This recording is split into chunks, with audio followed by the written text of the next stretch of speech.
Song Yi tertawa terbahak-bahak, mengambil gelas wine dengan santai, meminumnya dalam sekali teguk, memukulnya sedikit, dengan ekspresi ragu di wajahnya. Jiang, ada yang salah denganmu hari ini. Mengapa kamu tersenyum di seluruh wajahmu? Jiang terkekeh dan menggelengkan kepalanya. Entahlah, mungkin karena aku melihat sesuatu, dan aku punya tujuan yang jelas di masa depan. Song Ta bertepuk tangan lagi dan lagi. Oke, bagus punya tujuan.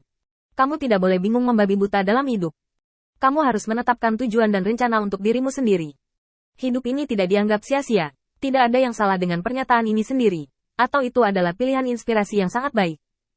Sayangnya Yi Song masih meremehkan kemampuan Jiang untuk membuat masalah.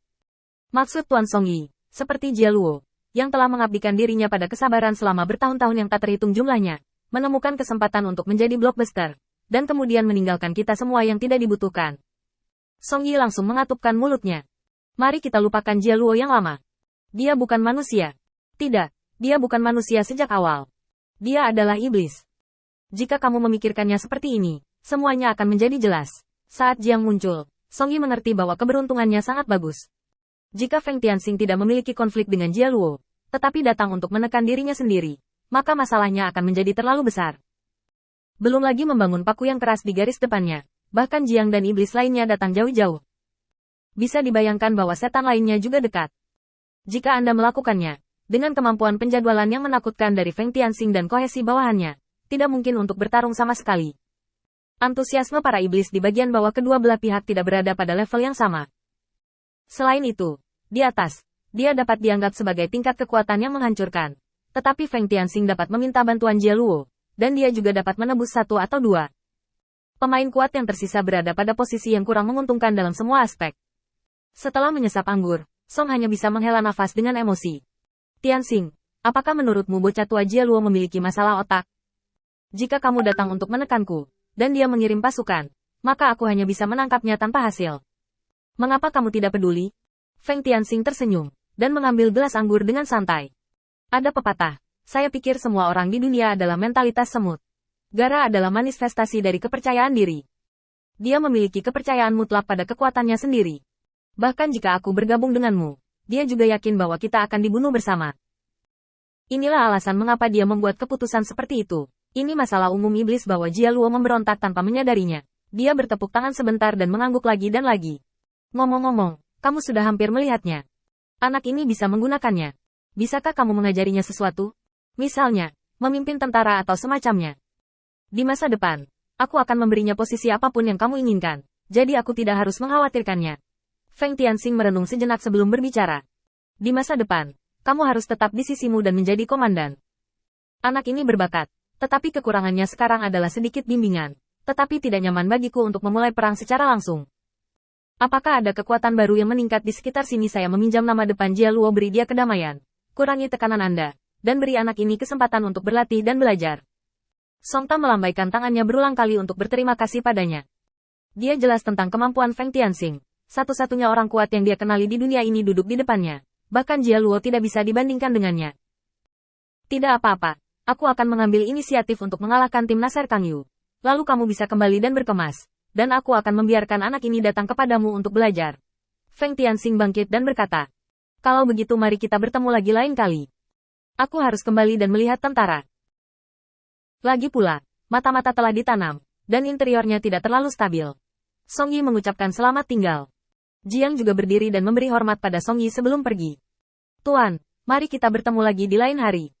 Hari ini saya di sini untuk menemukan Tianxing, dan saya ingin menanyakan sesuatu kepada Anda.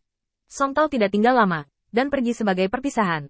Dalam perjalanan, Jiang tiba-tiba bertanya.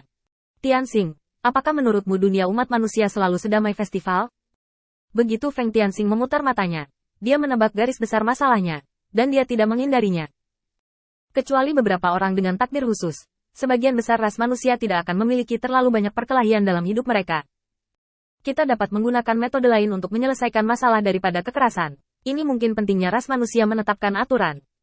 Ada solusi selain kekuatan, dan kekuatan absolut juga menjaga kehidupan di bawah.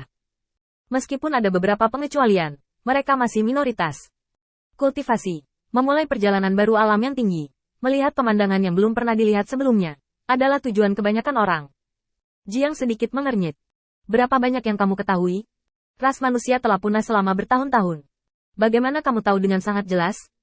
Feng Tianxing melirik ke arah Jiang. Anda menebak. Jiang sangat marah sehingga dia mengayunkan tinjunya dan meninju bahu Feng Tianxing. Mengapa begitu sulit untuk berbicara denganmu hari ini? Feng Tianxing membuat pemotongan. Seseorang ingin datang kepada saya untuk sensasionalisme, dan saya tidak suka itu. Rencananya telah ditetapkan, dan kami akan mengeksplorasi langkah demi langkah. Proses ini tidak dapat dipertahankan dengan momen gairah dan cinta. Apakah kamu yakin ingin mengikuti jalan ini bersamaku, bahkan jika itu tidak dapat ditebus? Jiang merangkul leher Feng Tianxing dan berkata dengan tajam. Katakan padaku dengan cepat. Apa yang akan aku lakukan? Aku tidak punya pemborosan lainnya. Cukup untuk bertahan hidup di dunia manusia di masa depan. Bukankah kamu mengganti kulit kaisar sepanjang waktu? Kapan saatnya tiba? Mari kita menjadi saudara. Kamu harus membantu Feng Tianxing menghela nafas. Oke, rencana selanjutnya kira-kira berdasarkan tempat ini. Biarkan Song Yi memiliki kepercayaan diri untuk menantang Jia Luo terlebih dahulu, lalu tunggu kesempatan. Luangkan waktu saat Jia Luo bertarung melawan kehampaan sebagai peluang. Tentu saja, itu adalah lebih baik kehilangan keduanya. Kalau begitu, pertempuran antara Yu Jia Luo dan Song Yi. Kami saling membantu. Aku hampir lupa mengatakan bahwa Song Yi adalah salah satu dari kami. Kekuatannya hampir habis. Sudah waktunya bagi anak laki-laki seperti Feng Ming untuk muncul. Skenario kasus terburuk adalah Galo mengalahkan kehampaan. Kami melawan Galo dengan seperempat tanah dan tenaga kerja dunia. Jiang mengangguk berulang kali. Lagi. Feng Tianxing langsung menggelengkan kepalanya. Cukup bagimu untuk mengetahuinya. Ginger cemberut dengan jijik. Cih, kalau begitu aku akan kembali dulu. Maka Naser Kangbai pasti banyak bicara omong kosong saat melihatku. Dengan kepergian Jiang, senyum di wajah Feng Tianxing juga meningkat. Dari saat dia bertemu Jiang, Feng Tianxing memiliki firasat bahwa klan iblis ini berbeda dari klan iblis lainnya, dan memiliki kemampuan yang luar biasa. Jika dia ditarik ke sisinya, bahkan jika dia bukan sekutu, dia tidak akan melawannya di masa depan. Sekarang tampaknya segala sesuatunya telah bergerak ke arah yang terbaik, dan Jiang akan memainkan perannya, bukan lagi sebagai pengganti ketika anak buahnya tidak mencukupi. Setelah serangkaian kabar baik ini, suasana hati Feng Tianxing benar-benar baik, dan bahkan di antara pasukannya sendiri, omelan Naser Kangbai menjadi tidak terlalu keras. Mendorong membuka pintu yang tertutup dengan santai, Feng Tianxing muncul di depan Nasa Kang Yao berpura-pura cuek. Siapa kamu dan siapa namamu di sini?